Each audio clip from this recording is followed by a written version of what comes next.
So the reason we did this pilot is that we know tourism can have both positive and negative impacts, but what we wanted to get a better feel for was what are these impacts if you look at them holistically, how can you measure them holistically, and how can you understand if you can achieve a better balance of impacts in destinations.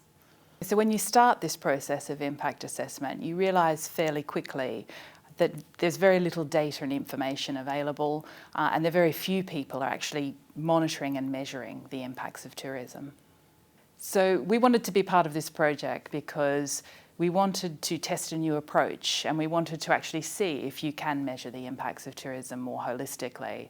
And as a charity, it's really important for us that the money that we spend goes on things that are really worthwhile. So if we could understand the actual impacts of tourism, we could actually make sure that it informs our decision making when we're developing new projects and new programs, and we can put our focus where it needs to be.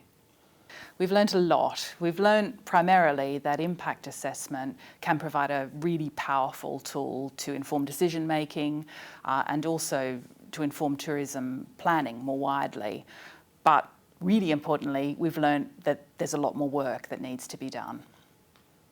We've also learned that all tourism stakeholders have a part to play in measuring and monitoring impacts, and that being the case, a collaborative approach is the only way to go.